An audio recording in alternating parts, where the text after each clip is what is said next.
Pronto, agora é só subir toda a vida, como se diz em Goiás, tá lá em cima.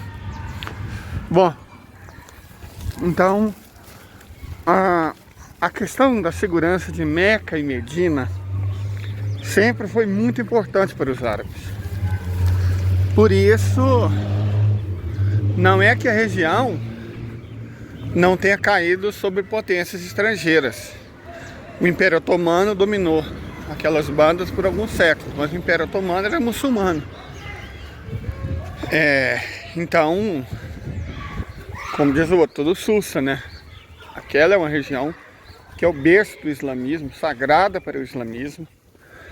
Então é de se esperar que, diante da cultura e da religião deles, princípios religiosos fossem aplicados na Arábia Saudita. Inclusive, não muçulmanos são interditos em Meca e, salvo engano, também em Medina. E aí eu gostaria de começar a falar sobre a Arábia Saudita com base nesses princípios. A garantia do controle das regiões, das cidades sagradas. E falta uma cidade sagrada para a Casa de Saúde controlar, que é Jerusalém Oriental. Então, nesse sentido, diferente dos antecessores, que eram, como é que eu digo, sem ofender o príncipe Bin Salman, eram menos ligados às questões pan-islâmicas da Umma, né? E pan-árabes. O príncipe, futuro rei, Oxalá, califa Bin Salman, tem o islamismo em alta conta. Realmente, não só no sentido passivo, mas também no sentido ativo de compreender que não adianta controlar Meca e Medina e deixar Jerusalém Oriental sob o controle sionista. Isso causa muitas humilhações e tormentos aos muçulmanos de todo o Islã, aos países de toda a Umma, porque muitos países não reconhecem o Estado de Israel, certo? E aí os muçulmanos desses países, na prática, não podem visitar a mesquita de Al-Aqsa, terceiro lugar mais sagrado do islamismo.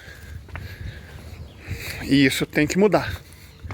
É nesse sentido o interesse renovado do príncipe sobre Jerusalém Oriental e, portanto, sobre a questão palestina.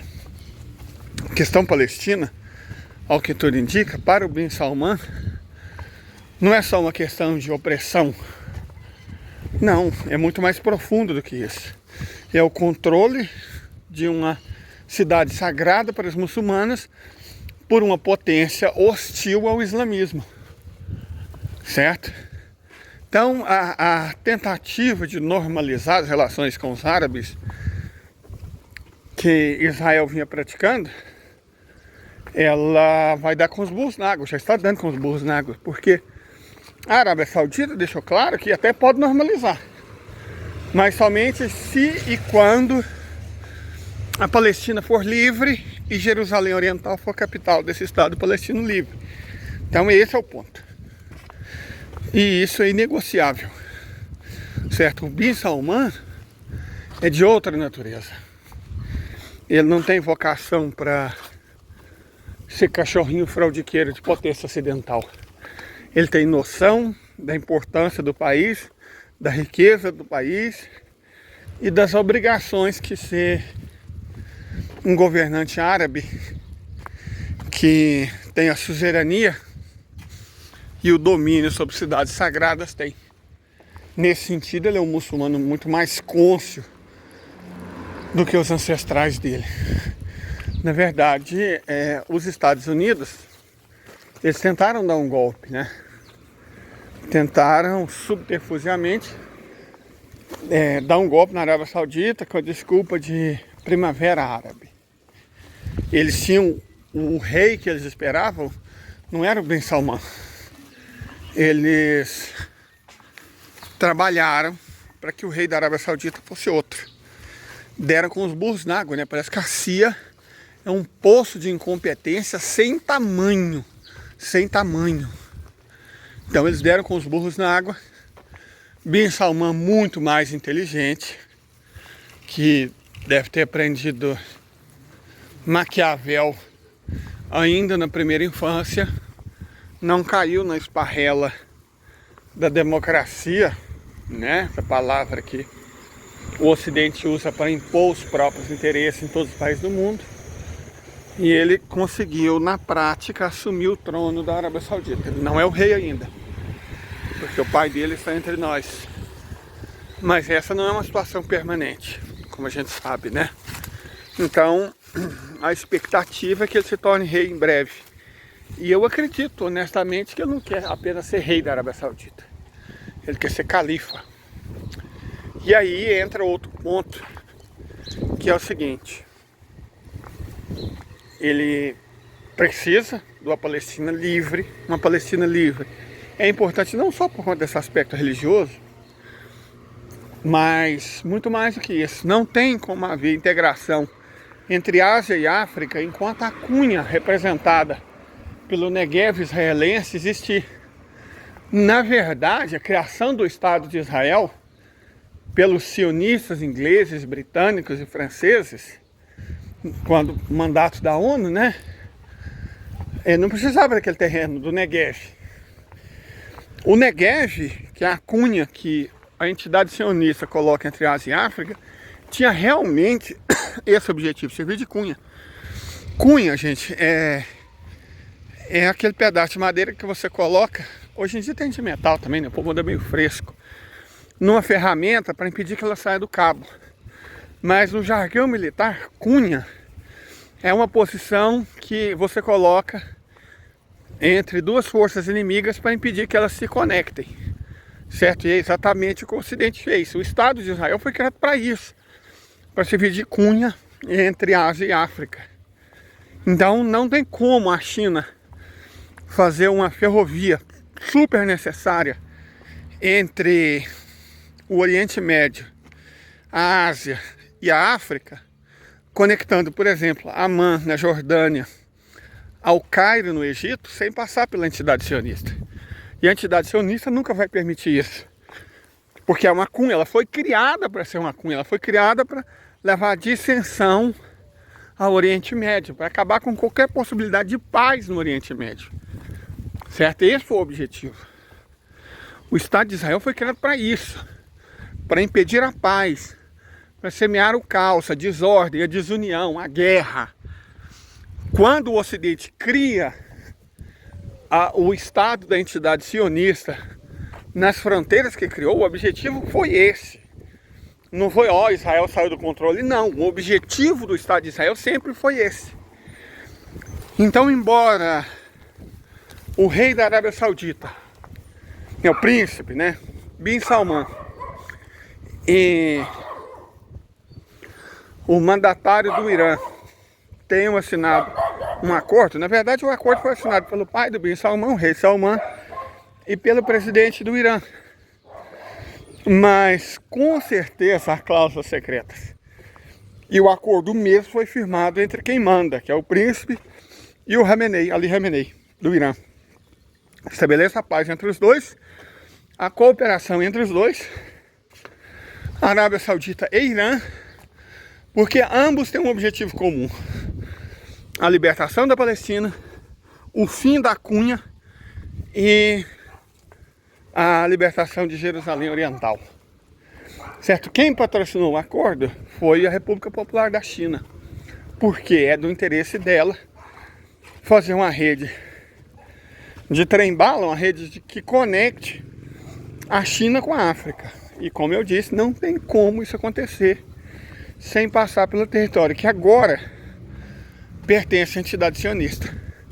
Então faz todo sentido a China ter sido patrocinadora da paz. Não é que ela pense ocupar o lugar dos Estados Unidos no Oriente Médio como potência interventora. Esse nitidamente não é o objetivo. Não é o objetivo. O objetivo é comércio. A China não é uma nação de guerreiros, a China é uma nação de comerciantes. Então não tem como haver, repito, mais uma vez, comércio, enquanto a cunha, que é o deserto do Negueb israelense, estiver na mão da entidade sionista. Isso, ponto, gente, não tem como. Você precisa garantir a passagem entre o Cairo e Amman, para você conseguir fazer comércio pela nova Rota da Seda, pela iniciativa Cinturão Estrada, entre a Ásia e a África. É simples assim. Isso é um business. E a entidade sionista é o posto avançado anglo-sionista. É uma colônia. A entidade sionista é uma colônia, é um projeto colonial e imperialista do Ocidente. Ah, os judeus. Que judeus, gente? Que judeus? Você criar um Estado nacional para uma religião? Qual que é o sentido disso? Sabe? E aí a gente vai falar que judeus. Embora, claro, haja muitos sefarditas na entidade. E, bom, ainda existem alguns caraítas. O projeto colonial, eu acho que é nazi. Certo? Eu acho que é nazi. Quem foram os sionistas que criaram o Estado de Israel? Foram os ricos, os religiosos. Perfeito? Não religioso no sentido ortodoxo. Religioso no sentido sionista. Para vocês verem, as vítimas da Shoah, essa tragédia humana que abateu um número que equivale a metade das vítimas da tragédia humana que abateu o Congo, que foi o genocídio perpetrado pelos belgas. Esse foi perdoado, né? Porque foi contra pessoas pretas, então ninguém liga. Mas o genocídio, a Shoah, ela vitimou essencialmente judeu de esquerda, judeu pobre e judeu irreligioso. Não foi coincidência. Quantos judeus ricos foram atingidos pela Shoah? Praticamente nenhum.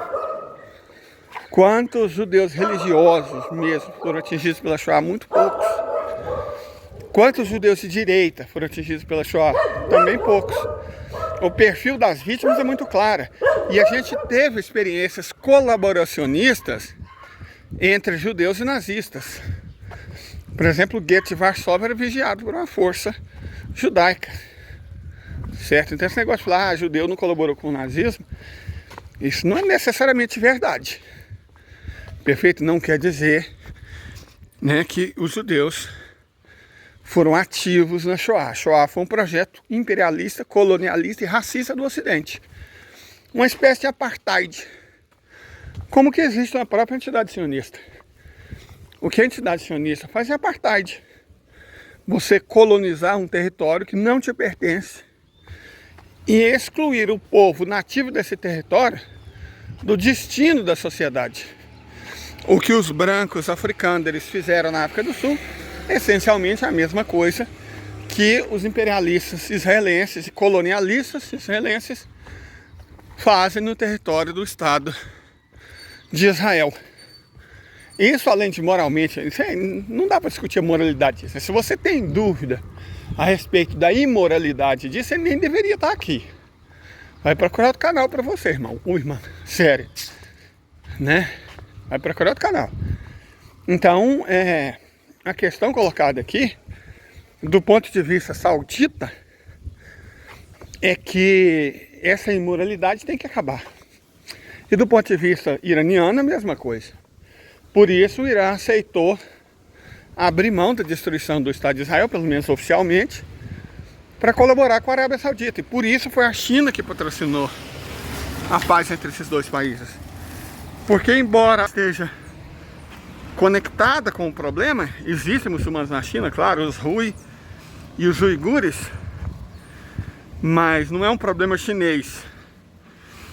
Todavia, é um problema chinês no sentido de que é essa cunha representada pela entidade sionista que impede o desenvolvimento da África. Então, tanto a libertação da Palestina quanto a libertação econômica da África passa pela retomada